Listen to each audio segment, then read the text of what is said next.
오늘은 느헤미야 공부를 하겠습니다.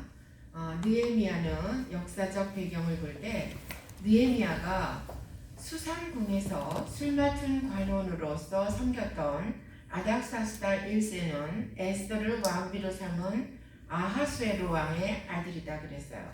여러분들 에스더 잘 알잖아요. 우리 다음 주에 에스더서를 볼 텐데 아하수에로 왕이 에스더의 남편이었죠.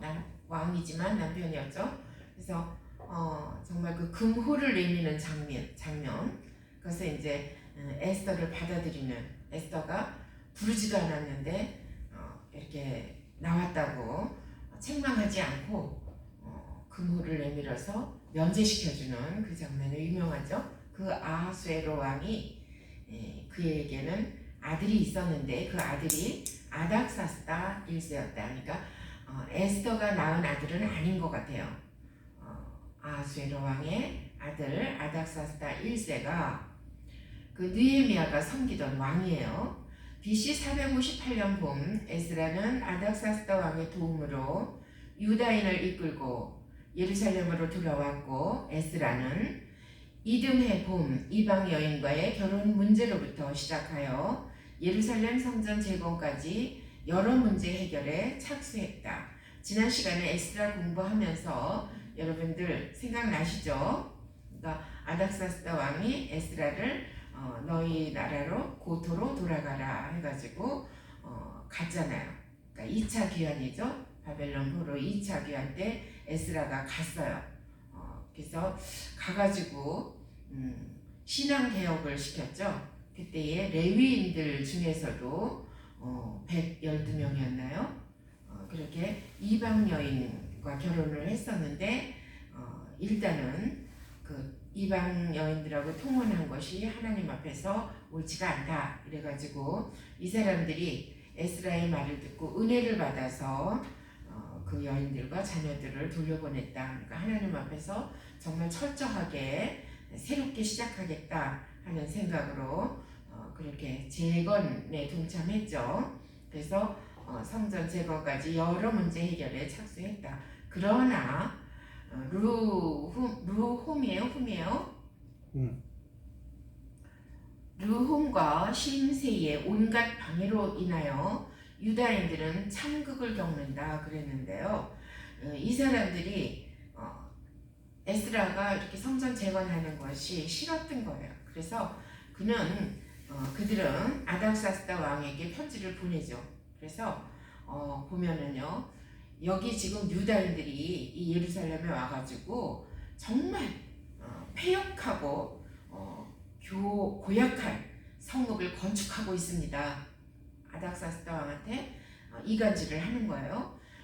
당신이 은혜를 베풀어서 이렇게 돌려보냈지만 이 사람들이 이 성전이 다 재건이 되고 나면 당신에게 다시는 조공과 관세와 통행세를 바치지 않을 것입니다. 왜냐하면 예루살렘에 있던 이 백성들은 주변 국가로부터 오히려 조공을 받던 사람들입니다. 그러면서 당신 실수한 겁니다. 막 이렇게 편지를 보낸 거예요. 근데 아닥사스다 왕이 그 편지를 받고 보니까 어때요? 후회스러운 거예요. 괜히 보냈다. 그리고 성전 재건하라고 모든 아낌없이 모든 기물들을 다 내어주고 필요한 것들은 구해라. 내가 얼마든지 주마.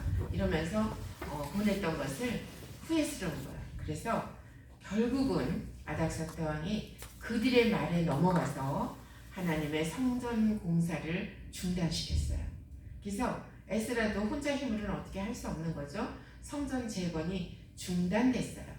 중단된 상태에서 그런 얘기들을 이 수상궁에 있는 느헤미야가 듣습니다. 그러니까 느헤미야하고 에스라는 동시대 같은 사람이에요. 그래서 이러한 비보를 전해들은 느헤미야는 바사 왕실의 안락한 자리를 뒤로하고 예루살렘에 돌아온다. 느헤미야가 참 훌륭한 게 뭐냐면 자기가 안 가도 돼요. 안 가도 되는데 자기 민족이 그렇게 고통을 당한다. 슬픈 소식을 들은 거예요.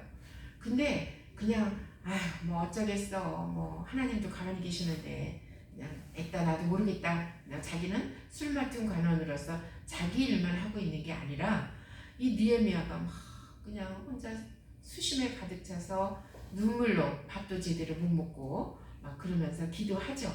그래서 결국은 느헤미야가 예루살렘으로 가게 됩니다. 이게 이제 3차 귀환이에요. 그리하여서 BC 444년부터 420년에 이르기까지 유다 민족의 신앙을 회복시켰다. 에스라와 느헤미야는 동시대의 인물로서 활동했다. 그랬죠. 자, 본서의 히브리어 표제어에는요, 1장 1절에 언급되어 있는 주인공의 이름을 따서 느헤미야라고 했으며 이 책의 이름은 느헤미야예요. 그 이름의 뜻은 여호와의 위로이다. 저자는 본서의 1인칭 화법과 주인공 느헤미야가 일치하므로 본서는 느헤미야가 성벽 재건과 개혁 운동을 회상하고 당시의 명단들과 자료들을 참조하였음이 확실하다. 자료들을 참조했죠. 본서의 사건들은 대략 BC 440년에서 425년경에 일어난 일들로서 느헤미야가 총독자리에서 물러난 뒤 기록한 것으로 보인다. 저작 연대는 대략 BC 420년경으로 추정된다. 그러니까 그 모든 상황들을 느헤미야가 총독자리에서 물러난 뒤에 약 420년, BC 420년경에 기록한 것으로 보인다. 기록 목적, 본서는 3차 귀환까지 끝내고 예루살렘을 중심한 유다 땅에 재정착을 완전히 마친 상태에서 3차 귀환 때부터 역사를 에스라서에 이어서 기술하여 후대의 신앙생활에 간증과 지침이 되게 하고자 기록된 것이다. 자, 특징 봅니다. 에스라서보다 후대의 사건을 다루는 본서는 옛 수도였던 예루살렘의 성벽 재건 및 언약의 재갱신, 또 정치, 신앙 양 측면에서 진일보한 사건을 기록하였다. 학사요 제사장이었던 에스라가 성전 중심의 역사 기록을 한 반면 본서는 보다 넓은 정치, 외교, 종교적 입장을 공평히 다루는 시각에서 기록하였다.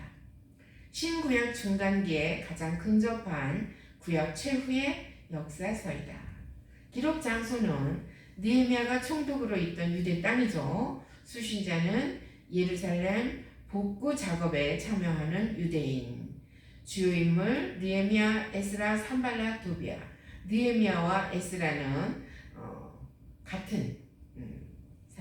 같은 시대에 사역했던 하나님의 사람들이고요. 산발락과 도비야는 이들의 사역을 방해했던 사람들입니다. 자, 느헤미야 전체의 관찰 보겠습니다. 느헤미야의 이름이 여호와께 위로받음의 뜻이 있어요. 느헤미야서는 1장 1절로 13장 31절까지로 되어 있는데 성벽 재건 완성을 주제로 되어 있습니다. 그러니까 에스라가 열심히 사역했지만 정말 이렇게 억울한 소리를 듣고 그리고 성전 재건이 중단됐는데 느헤미야가 왔어요. 와가지고 다시 재건을 하는 거예요. 다시 복구를 하는데 며칠 만에 했다고요? 성전 재건이 52일 만에 완성됐대요. 얼마나 열심히 했으면. 그죠? 52일 만에 성벽이 완성됐다. 느헤미야서는 예루살렘의 세 번째 귀환의 역사이다. 세 번째로 돌아온 느헤미야는 대적들의 방해 속에서 하나님의 도우심으로 성벽 공사를 52일 만에 완성하였다. 그는 에스라와 함께 완성 후 백성들의 선민의식을 회복시켰다. 그랬어요. 자, 대단원 열어봅니다. 첫째, 성벽 재건이 7장 73절까지예요. 3차 포로 귀환이 1장 1절로 2장 20절까지인데 예루살렘 성벽 회파 소식을 느헤미야가 들었죠. 그리고 수산성에 있는 그 느헤미야는 하나님의 도움을 구하는 기도를 합니다. 어떻게 기도했냐면요, 울면서 금식하며 진지한 기도를 했어요. 얼마나 답답했으면 금식을 하며 울면서 진지하게 기도했대. 그리고 뭐라고 기도해요? 하나님의 궁휼을 바라는 소망의 기도를 합니다. 자기가 겪고 있는 게 아니에요. 근데 그 예루살렘에 있는 하나님의 백성들의 그 형편과 사정을 하나님께 아뢰면서 궁휼을 바라는 소망의 기도를 올린 겁니다. 또한 죄를 자백한 겸손한 기도를 겸하고 있고요. 주의 약속을 근거한 믿음의 기도를 드렸습니다. 이 느헤미야는요, 민족을 위한 이타적 기도를 한 거예요. 그래서 그는 상황을 초월해서 담대하게 기도할 수 있었습니다. 사람이 그렇잖아요. 내가 연관돼 있으면 좀 이렇게 잘 못 구하는 것도, 내가 남을 위해서 중보 기도를 할 때는 어떻게 해요? 굉장히 담대하게 구할 수 있죠. 하나님 보시옵소서, 지금 저분이 저러고 있습니다. 하나님 궁휼을 베풀어 주세요. 막 그래요. 근데 자기가 이렇게 같이 연관돼 있으면 해달라는 거, 내가 너무 내 욕심만 챙기는 게 아닐까? 이래서 담대하지가 못해요. 근데 이 느헤미야는 담대한 기도를 했다. 그래서 왕의 허락을 얻었잖아요. 왕의 허락을 얻어서 그는 성공적인 기도를 한 것이다.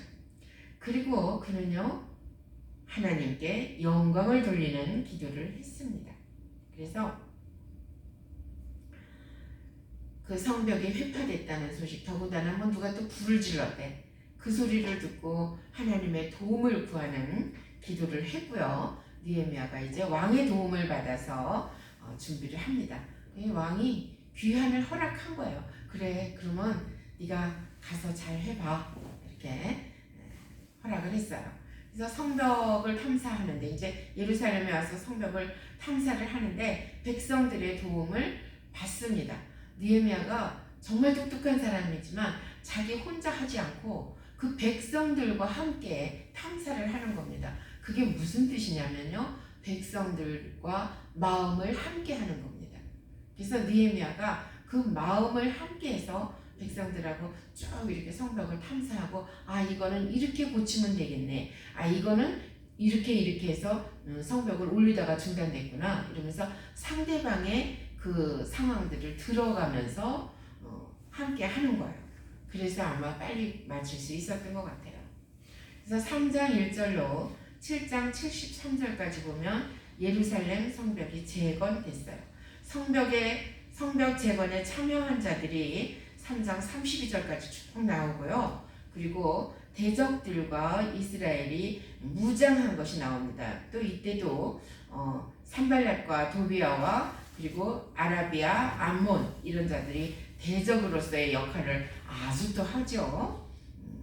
그래서 성벽 공사의 내부적 문제들이 나옵니다. 그래서 사람은요 다 똑같이 한 마음으로 되기는 참 힘든 것 같아.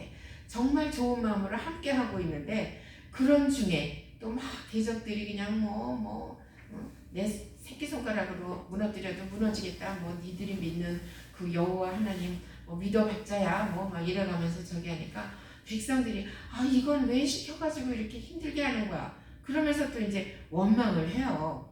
그래서 대적들의 방해와 느헤미야가 대처하는 장면이 6장 1절로 14절까지 나오거든요.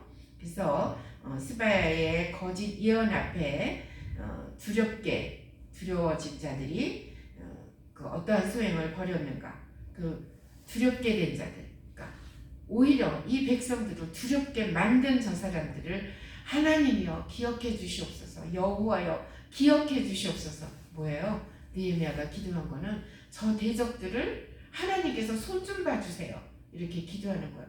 지금 저 백성들이 원망하는 것도 다 까닭이 있습니다. 저 사람들이 꼬드겨가지고 그런 거니까 이 백성들은 불쌍히 여겨주시옵시고 이 백성들의 마음을 훔쳐간 저들은 손 좀 봐주세요, 이렇게 기도하는 겁니다. 그래서 그 소행을 기억하여 주옵소서 이렇게 기도를 했죠. 그래서 예루살렘 성벽은 완성됐어요. 완성 후에 성벽 관리자들을 세우는데요.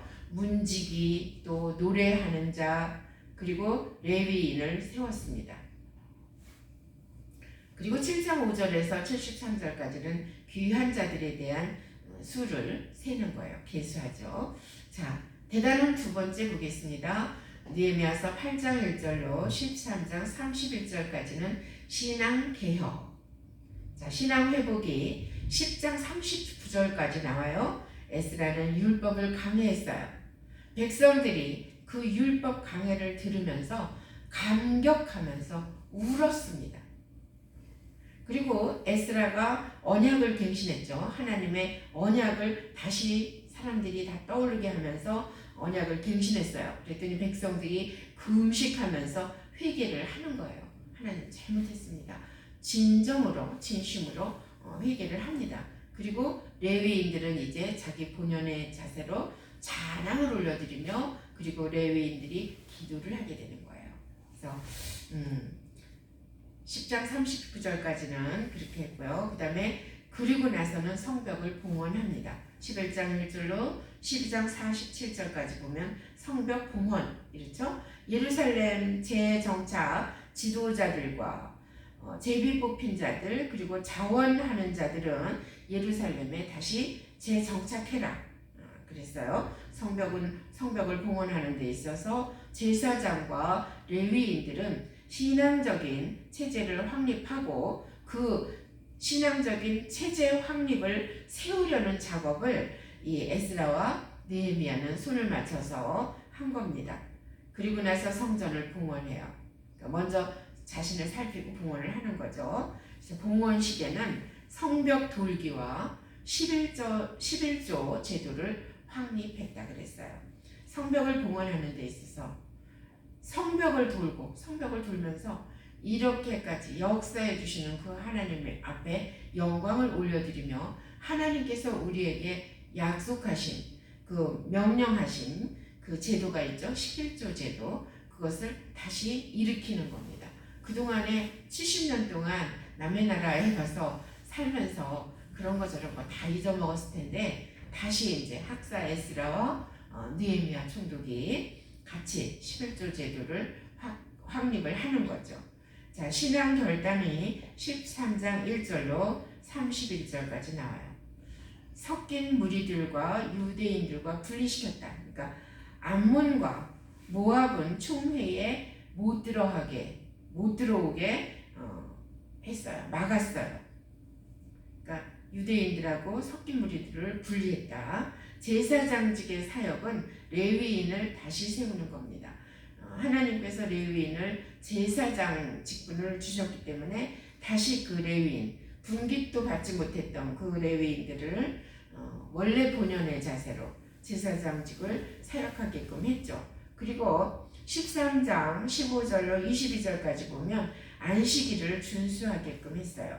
안식일을 거룩하게 한 것은 하나님께서 거룩하게 하시고 하나님께서 또한 기억하시며 은혜를 베풀어 주옵소서 하는 고백과 함께 안식일을 준수하게끔 했어요.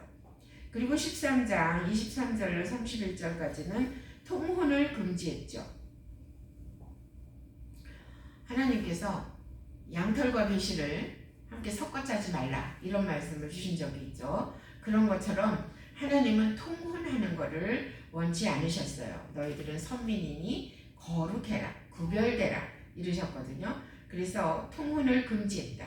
하나님께서 기억하시고 복을 주옵소서 하면서 실행에 옮겼어요. 느헤미야서 13장에 보면 자, 신학적 해석 보겠습니다. 신학적 해석 우리 집사님 한번 읽어주실까요? 느헤미야의 귀한 동기는 분명했다. 그는 모국의 백성들의 이방인들에 의해 능력을 당하고 있으며 예루살렘 성벽 재건을 통한 신정국가 재건 사업이 좌절되고 예루살렘 성이 회파되고 성문이 불타버렸다는 비보를 들었을 때 비록 자신은 바사의 관리이긴 했지만 그 역시 여호와의 백성으로서 고국의 현실을 외면할 수 없었던 것이다.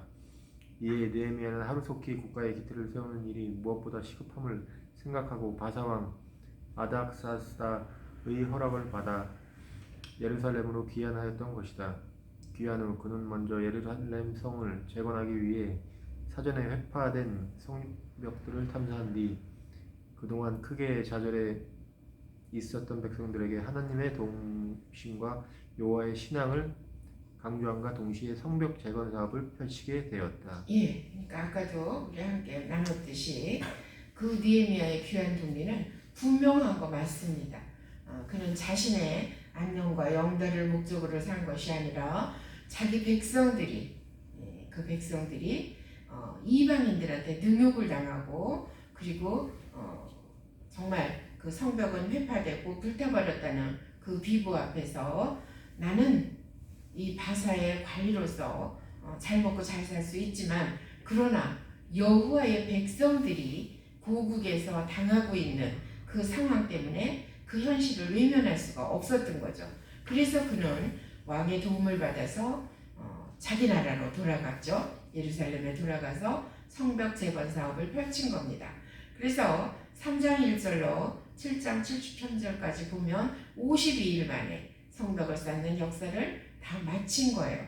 그래서 결코 순조롭지 않았지만 성벽 재건 사업이 순조롭지 않았지만 외적으로는 이스라엘의 흥왕함을 시기하는 이방인들의 방해와 내적으로는 두려움과 시비, 백성들 간의 빈부 격차로 인한 갈등 등으로 실로 엄청난 장애물들이 가로놓여 있었다 그랬잖아요. 산발랏과 도비아 같은 그런 외적인 그런 대적뿐만 아니라 내적으로는 사람이 빈부격차가 있으면은 불평을 하게 돼 있거든요. 그래서 그들의 갈등으로 인해서 너무 힘들었지만 쉽지 않았지만 그러나 느헤미야는 뜨거운 신앙과 탁월한 지도력으로 이 모든 난관을 해치고 불과 52일 만에 기적적으로 성벽을 완공할 수 있었다. 느헤미야는 성벽 공사를 완료한 후 자기 동생 하나니와 충성된 사람 하나냐를 세워서 예루살렘을 다스리고 성을 방어할 수 있게 하였다 그랬어요. 자, 세 번째 8장 1절로 10장 39절까지 신앙 회복을 주제로 쓰여 있는데요. 우리 장로님 읽어주세요. 느헤미야는 하나님께서 감동하신 대로 예루살렘 성, 즉 하나님의 언약을 건설한 도성을 본래의 모습으로 회복하기 위한 준비 작업으로서 인구 조사를 할애했다. 그러던 중 느헤미야는 바벨론에서 1차로 돌아온 자들의 계보를 발견하고 그것을 자세히 살펴보았다. 이렇게 하나님께서 당신의 종족을 감동시켜서 하나님 나라의 일을 위해서 필요한 것들을 구체적으로 준비하게 하시고 이 일을 진행시키신다. 당시 이스라엘은 외부적으로 이방 세력에 시달려 왔을 뿐만 아니라 이방인들과 더불어 생활함으로 인해 내부적으로도 많은 부분에 있어서 이방화되어 있었다. 그러므로 이들을 다시 언약의 백성으로 삼기 위해서는 그들을 철저히 하나님 말씀으로 교육시키며 선면의식을 새롭게 고조시킬 필요가 있었다. 모든 어려움과 방해에도 불구하고 예루살렘 성벽 공사가 완성되자 유다 백성들은 어려운 가운데서도 언약의 백성답게 율법을 기억하고 율법을 청정하려 하였다. 그리하여 에스라의 지도하에 율법을 듣고 먼저 자기들의 제약을 회개한 언약을 새롭게 한다. 본문에는 백성들의 명단을 기록되었고 또한 온 백성들이 하나님의 율법을 따라서 지키려 했던 맹세의 내용이 서술되었다. 이제 이스라엘의 자손은 신앙을 회복하여 하나님의 긍휼이 풍성하신 언약을 기억하고 그들의 제약에서 떠나기를 맹세하는 단계에 이르게 되었다. 이스라엘 자손은 기쁨으로 초막절을 지키고 나서 흩어졌다가 며칠 후에 다시 모여 초막절 기간 동안에 듣고 깨달은 하나님의 율법을 생각하며 자기들의 제약을 회개한다. 이러한 그들의 회개는 여호와를 찬양하는 경배로 이어졌고 다시 원하는 백성으로서 과거의 역사적 사실을 회고하여 자신들의 처지를 돌아보게 하였다. 네, 그러니까 요 부분이 가장 이제 신나는 부분이잖아요, 그죠? 신앙이 회복되고 이 중에서도 특별히 그 느헤미야를 통해서 하나님께서 일하시는 모습을 볼 수 있잖아요. 그래서 하나님께서는 당신의 종들을 감동시키셔서 하나님 나라의 일을 위해서 필요한 것들을 구체적으로 준비케 하시고 일을 진행시키신다. 그러니까 하나님 사역할 때 하나님의 사역을 할 때 걱정하지 마세요. 하나님께서는 이미 예비하시고 준비시키셔서 마음만 먹으면 하나님 앞에서 하나님이 주시는 감동으로 인해서 내가 이 일을 해야 되는 거구나 깨닫게 되면 일을 착수하면 그 다음 일은 하나님께서 사람도 붙이시고 물질도 붙이시고 해서 하나님께서 일을 하시게끔 하는 겁니다. 하나님께서 결국 역사하시는 거예요. 그래서 우리는 뭐예요? 항상 큰 수고를 하고도 하나님 앞에 영광을 올려드려야 되는 부분이 바로 그런 겁니다. 사람 개인 힘으로 되는 게 아니에요. 느헤미야도 마찬가지죠. 느헤미야도 에스라가 같이 함께하기 때문에 얼마나 힘이 됐겠어요. 에스라 혼자서 할 수 있는 일이 아니죠. 에스라는 제사장이었고 학사였지만 느헤미야는 뭐예요? 총독이잖아요. 아주 훌륭한 지휘자죠. 그런데 이 두 사람이 하나가 되니까 시너지 효과가 나서 정말 온 백성들을 감동시키고 온 백성들을 참여시키고 그렇게 해서 신앙 회복을 시키는 겁니다. 그래서 하나님의 율법을 생각하면서 본인들이 스스로 회개를 하고, 그죠? 그 회개가 결국은 뭐가 돼요? 여호와를 찬양하는 경배로 바뀐다. 그런 겁니다. 자, 그 다음 성벽 봉헌인데요. 언약을 갱신한 유대인들이 실제 생활에 이를 적용시키는 과정이 기록되어 있다. 행정과 종교의 중심지였던 예루살렘을 중심으로 재정착이 이루어진 사실과 제사장과 레위인의 가계를 조사함으로 종교 제도를 정비한 것과 성벽 봉헌식을 거행한 사실이 기록되었다. 12장 47절까지입니다. 그래서 인구조사하는 것도 다윗이 자기 힘을 과시하기 위해서 병거와 또 이렇게 인구조사하는 것은 하나님께 혼나죠. 그러나 느헤미야가 하나님의 일을 위해서 계수하는 것, 백성을 계수하는 것은 하나님의 일을 위해서 하는 거기 때문에 그것은 혼날 일이 아니라 뭐라고요? 하나님께서 하게 하신 거라고요. 예. 마지막 13장 1절로 31절까지는요 신앙 결단인데, 느헤미야가 잠시 파사로 돌아가 있는 동안에 또다시 백성들이 범죄에 빠지게 되자 느헤미야가 다시 귀환하여 다시 한번 개혁을 실시한 내용을 기록한 장으로서 성전 정화 작업과 안식일 준수 촉구 및 이방인과의 통혼을 금지한 사실이 13장 전체에 기록되어 있다. 느헤미야가 파사로 자기 그 일하던 곳에 잠시 갔더니 고세를 못 참고 백성들이 또 범죄에 빠졌대. 그러니까 사람은 그런 것 같아요. 사람은 늘 그 반복되는 것 같아요. 자, 신학적 배경을 보겠습니다. 하나님의 백성들은 두 방향의 위험에 직면케 된다. 즉 공허한 형식주의와 무의미한 율법주의가 그들의 진정한 예배 생활을 위협하게 된 것이다.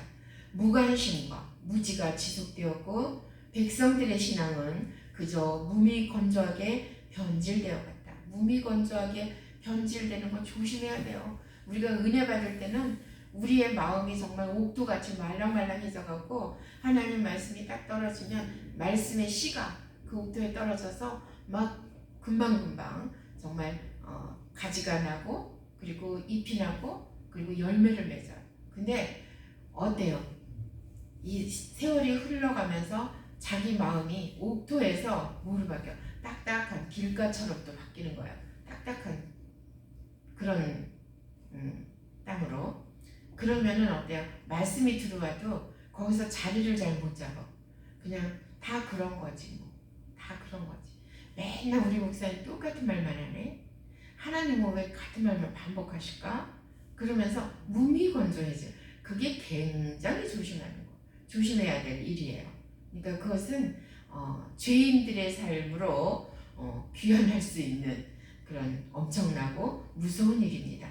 근데 백성들이 그저 무미건조하게 그렇게 변질되어 갔을 때 에스라와 느헤미야가 전해주는 세 가지의 중요한 이야기들은 바로 그 같은 위험에 직면하고 있는 하나님의 백성에 관한 것이다. 이 책들은 그 위험들에 대한 그들의 응전임과 동시에 백성들의 신앙을 강화하려는 목적을 지녔다. 첫 번째 이야기는 성전 재건에 관한 것이고, 그리고 예배의 지극한 중요성을 운변해 줬고요. 두 번째 이야기는 에스라가 하나님의 율법을 새삼 강조했음을 설명해 준다. 즉 하나님 앞에서 예배와 생활이 받아들여질 만한 것이 되려면, 하나님께서 받으실 만한 것이 되려면 율례와 계명의 준수가 필수 불가결한 것임을 강조하고 있다. 세 번째 이야기는 느헤미야의 예루살렘 성벽 재건과 그가 시행한 개혁들에 관한 것이다. 신학적 결론 보면요, 에스라와 느헤미야는 그 내용이 역사적일 뿐만 아니라 신학적이기도 한 거예요. 그래서 우리가 에스라를 공부했고요, 오늘 느헤미야를 봤는데 다음 주에 이제 에스더를 마지막으로 볼 거거든요. 사실은 에스더가 연대로 보면 에스더가 더 먼저예요. 에스더가 더 먼저인데 왜 뒤에 있는지 그런지 성경학자들이 그렇게 엮었을 거고, 보면은요 중요한 사항이 있어요. 그것은 하나님의 주권을 인정하기 위해서 알아야 된다는 거죠. 하나님의 주권. 그러니까 그 파사에 살고 있던 그 하나님의 백성이 민족 멸절 위기를 당하죠. 누구 생각나요? 모르드게와 하만이 생각나잖아요. 그죠? 다음 주에 배울 거예요. 근데 그 사람들로부터 구출된 게 에스더를 통해서 구출됐어요. 근데 뭐라 그랬어요? 모르드게가 네가 왕 앞에 나가라. 이 백성들을 살리기 위해서 너는 나가야 된다. 네가 왕비가 된 것이 이때를 위함이지 네가 어떻게 하냐. 너 혼자 살겠다고 입 다물고 있으면 하나님은 다른 누군가를 통해서 일하실 것이다. 역사하실 것이다. 이 민족을 구출하실 것이다. 그러나 네가 해라. 이렇게 하잖아요. 그게 바로 하나님의 주권이에요. 하나님은 하나님의 백성, 하나님의 사람을 구원하시기 위한, 그리고 보호하시기 위한 하나님의 그 마음으로 누군가를 늘 예비시키고 누군가를 통해서 늘 일하십니다. 에스더를 통해서 그 일을 하셨잖아요. 근데 신앙인의 신념과 용기는요, 역사의 주관자이신 하나님을 바로 아는 데서 비롯되거든요. 요컨대 삶의 모든 영역을 통해서 당신의 원대한 뜻을 나타내시는 그분의 목적에 우리 삶의 목적을 합치시킬 때 비로소 우리는 그분의 주권적 보호와 인도를 체험하며 성공적인 성도의 삶을 영위하게 되는 겁니다. 그러니까 에스라서와 느헤미야서와 에스더서를 통해서 깨달아야 될 게 하나님의 주권, 하나님의 그 주권이 나의 삶을 주장하시고 내가 그분 앞에, 그분의 뜻 앞에 순종하며 하나님의 뜻 안에서 함께 그 인도하심을 받을 때 비로소 성도는 뭐라고요? 성공적인 삶을 사는 것이다. 그리고 민족 구출 계획, 그것을 또 우리가 이 세 편을 통해서 볼 수 있는데요. 한 악인의 출현으로 비롯된 유대인 멸종 음모는 그에 앞선 에스더의 간택에 의해 이미 실패의 여지를 안고 있었다니까. 하만이 자기의 어떤 생각으로 이 민족을 다 죽여버려야지 이렇게 계획했지만 그게 뭐예요? 하만을 통해서 일하는 사단의 역사죠. 근데 그러기 이전에 하나님은 어땠어요? 모르드게를 통해서 에스더를 키우게 하시고 에스더가 아주 아름답게 잘 자라서 어떻게? 파사왕의 왕비로 간택이 될 때 이미 하나님은 그 민족을 구출할 계획을 이미 아셨다는 거죠. 이미 준비했다는 거죠. 그래서 하나님은 앞으로 될 일을 예지하시고 미리 한 유대인을 대적의 왕궁에 들여보내신 겁니다. 유대인 멸종의 날이 가까워졌을 때 하나님은 모르드게를 통해서 에스더에게 온 유대인을 구출할 고귀한 뜻을 품게 하셨죠. 그래서 결국은 에스더 어머 무서워 나 그냥 나갔다가 왕한테 죽을지도 모르는데 이러던 에스더가 나중에 뭐예요? 죽으면 죽으리다 그러고 나가잖아요. 그래서 하나님은 역사 전체를 통치하시는 분이므로 인간의 모략과 행동에 의해 결코 제약받지 않으신다. 계시록에 나와 있어요.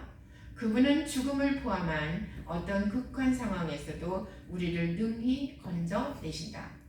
우리가 하나님을 믿는다는 것은 바로 이러한 창조주요 만물의 주관자로서의 그분의 전지전능하심을 의지하는 것이다.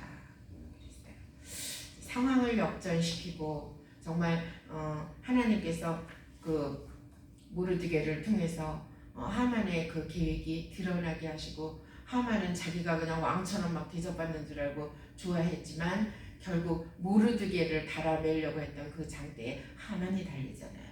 그리고 이 백성 유다인들이 전부 다 말살될 뻔했는데 결국 그들이 기쁨의 노래를 부르는 부림절을 체험하게 되잖아요. 그래서 하나님께서 역전시키시는 그 하나님, 우리는요 삶 속에서 역전시키시는 그 하나님을 정말 의지해야 돼요. 의지해야 돼요. 그래서 어떠한 상황에 처할지라도 좌절하거나 낙심하지 말고 역전시키시는 그 하나님이 내 아버지야 이렇게 담대하게 당당하게 그렇게 살아갈 수 있어야 됩니다. 그래서 인간사는 하나님과 사탄이라는 보이지 않는 두 세력에 의해서 이루어진다고 할 수 있는데 좁게는 우리 마음 속에서 넓게는 역사의 흐름 속에서 끊임없이 다투고 있는 이 두 세력의 싸움은 종종 사탄의 승리로 끝나는 듯 하기도 하죠. 그렇게 여겨지죠. 와, 예수 믿다가 손해봤네. 예수 믿다가 나는 망했네. 결국은 저 사단이 이겼네. 막 이렇게 여겨지는 그 상황을 종종 보죠. 그러나 그게 아니죠. 뭐라고요? 역전시키시는 그 하나님 살아계심으로 우리는 하나님께서 그럴 때마다 멋지게 역전극을 펼치셔가지고 우주의 참 주인은 오직 하나님 한 분뿐임을 주님이 선포하시는 것을 우리는 날마다 우리 삶 속에서 체험하는 줄 믿습니다. 그래서 우리는 주의 군사잖아요. 주의 종이잖아요. 주님 앞에 충성하면서 오늘도 충성하면서 그렇게 살아가야 될 줄 믿습니다. 예, 수고하셨습니다. 수고하셨습니다.